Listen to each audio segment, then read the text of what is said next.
Ma arvan, et me võime jätkata akadeemikukandidaatide konverentsi esimese päeva esimese poolega ja mul on väga suur rõõm nüüd tutvustada sotsioloogia valdkonna kandidaate ja enne kui ma annan sõna meie esimesele esinejale, tahaksin ma meelde tuletada, et sotsioloogia valdkonna akadeemikukandidaadi konkurss ei toimu meil esimest korda.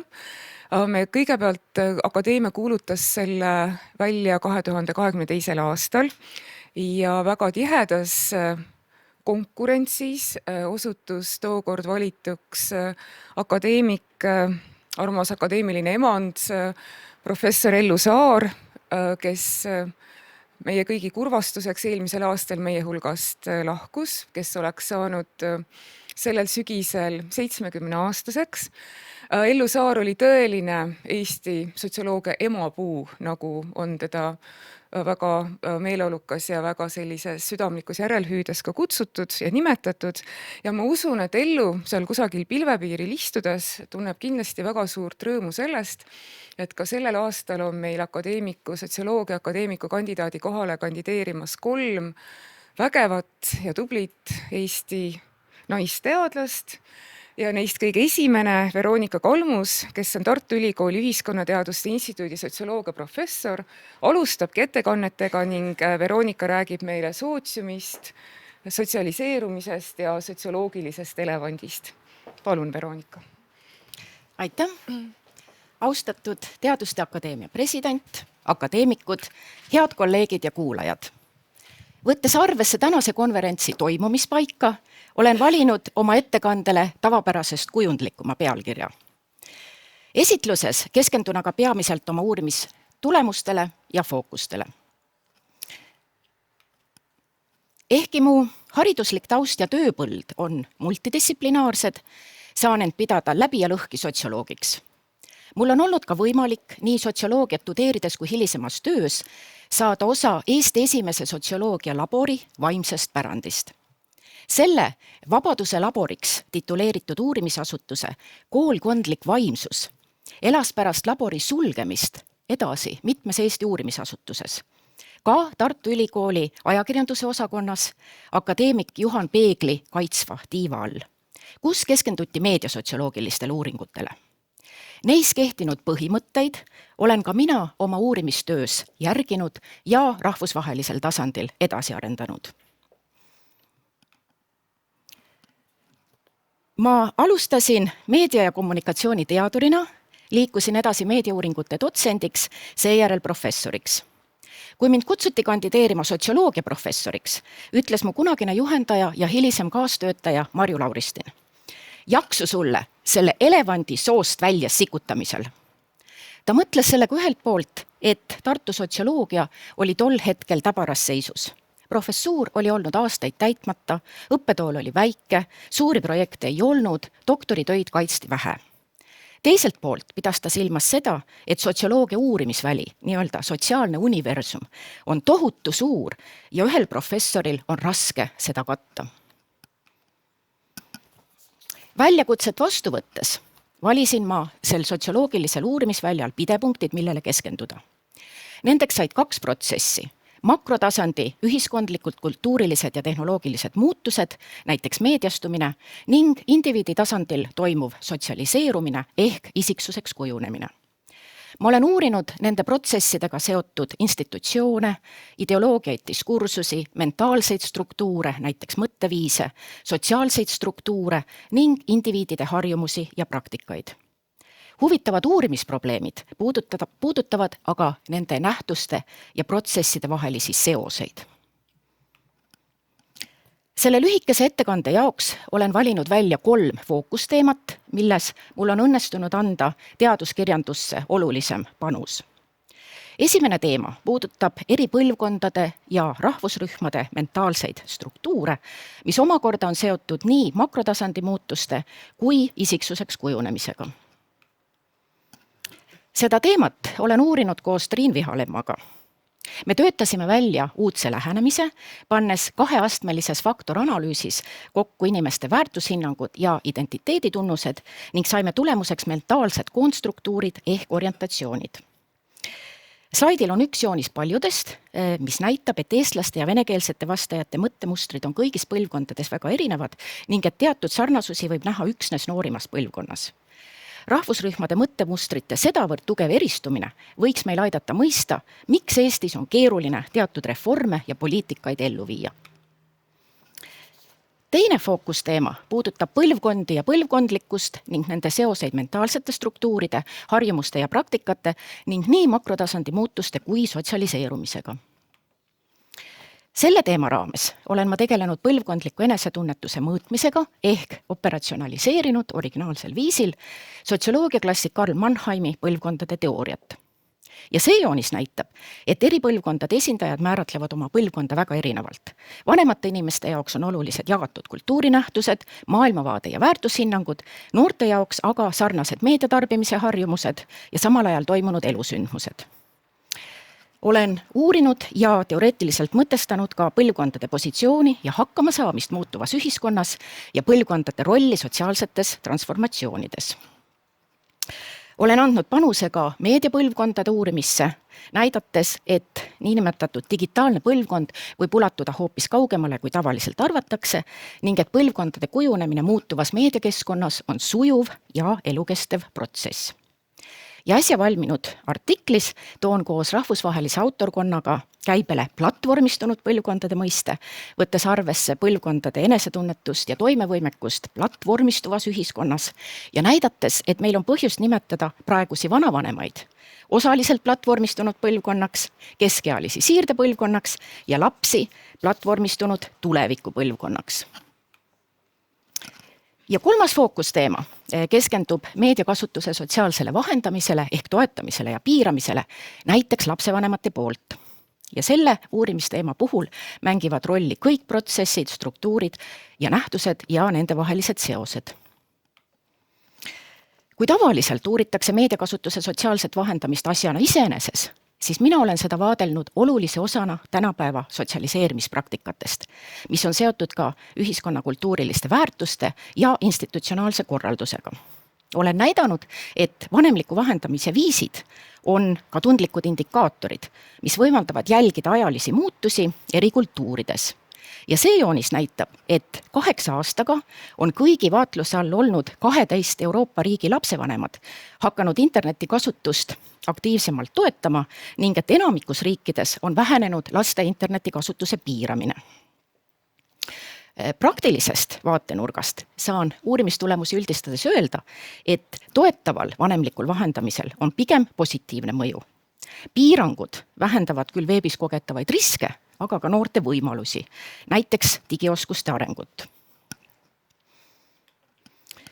Praegu on mul olulisemate töödena laual 2 rahvusvahelistes kirjastustes avaldatavat raamatut.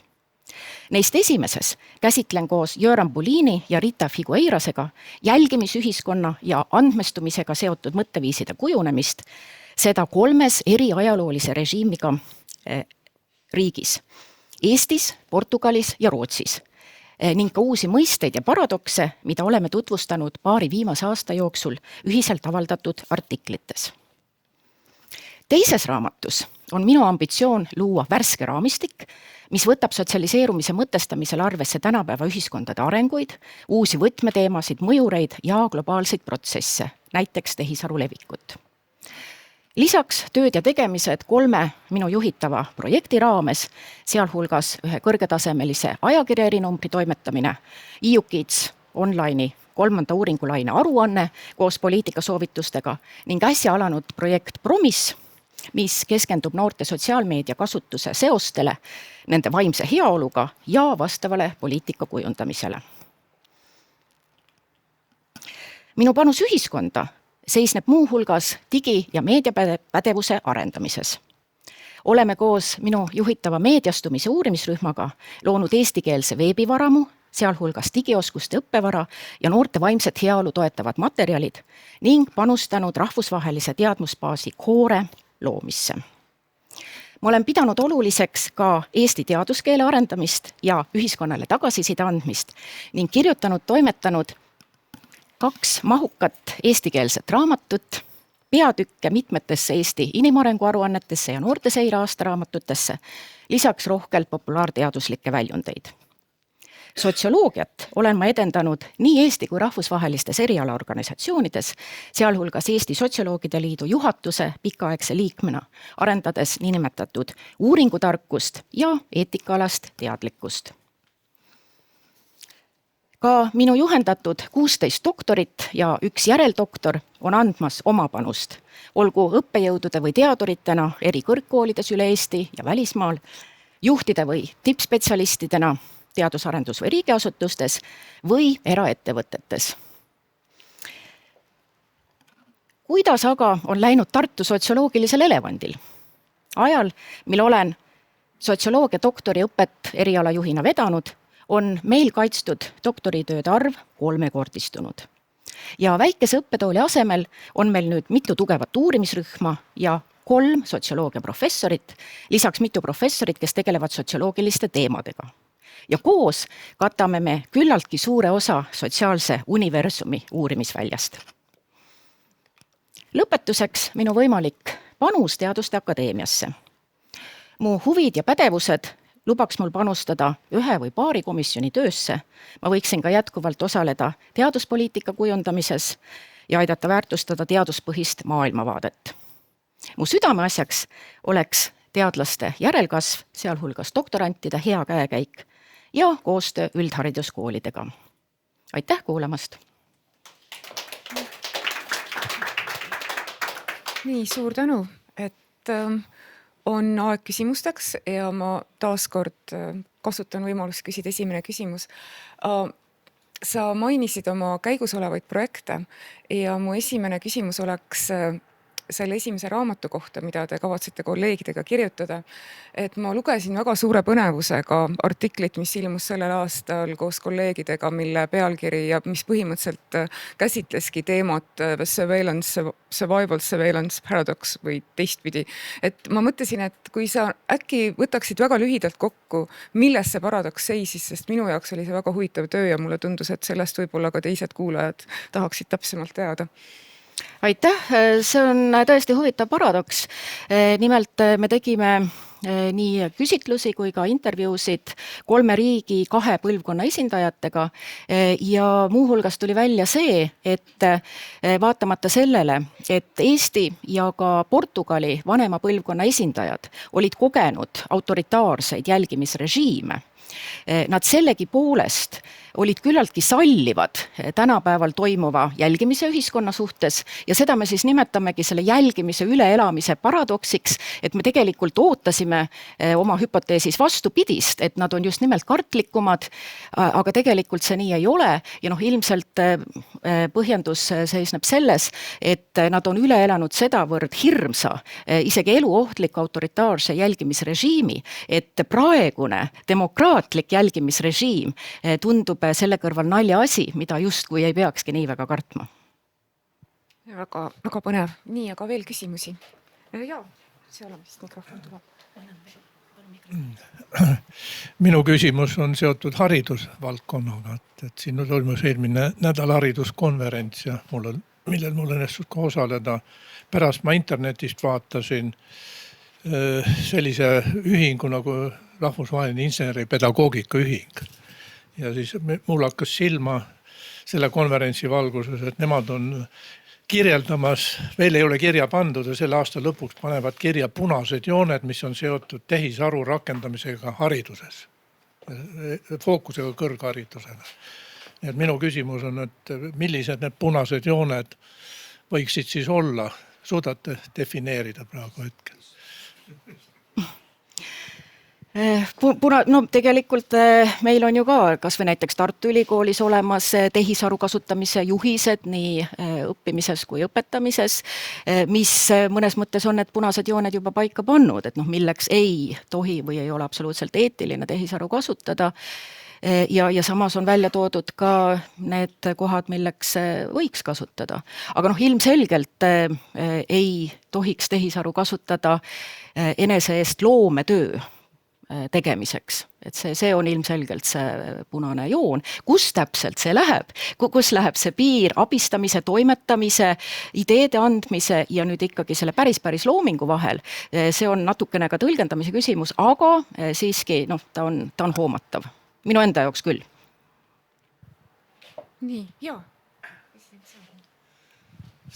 Möödunud nädalal meie hulgast lahkunud kaksikspiraali avastaja Jim Watson on kunagi öelnud midagi umbes siukest, et erinevalt üldlevinud arvamusest enamik teadlasi on kas piiratud või lihtsalt rumalad.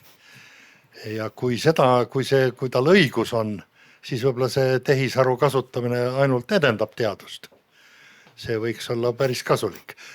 See selleks. Mu küsimus tegelikult puudutab siukest asja, et omal ajal, eks ole, sotsioloogia, küberneetika, geneetika kuulusid Nõukogude Liidus keelatud teaduste hulka. Ja kui me ajalugu vaatame, siis geneetika ja küberneetika sai tuuletiibadesse kuskil 60-61. Sotsioloogia 8 aastat hiljem. Kas sotsioloogid on kuidagi aeglase reaktsiooniga või milles on probleem? Ma arvan, sotsioloogiat peeti veel ohtlikumaks, lausa eriti ohtlikuks teaduseks. Ja nagu me nägime, sotsioloogia õnn ja üürikeseks, et seesama sotsioloogia labor pandi ju ka kinni üsna peatselt. Ja sotsioloogia sai... Küberneetikat ei pandud kinni ja geneetikat ka. Et ma ütleksin, et teie ees seisavad hetkel 2 sotsioloogia põhiõppe esimese ja teise lennuvilistlast. Mina sotsioloogia põhiõppe esimese lennuvilistlane asusin õppima, lõpetasin 93. aastal ja professor Kalmus lõpetas 95. aastal. Nii et me oleme elav tõestus sellest, et sotsioloogia põhiõppe algas ja ta algas 89. aastal. Uuesti. Aga veel küsimusi?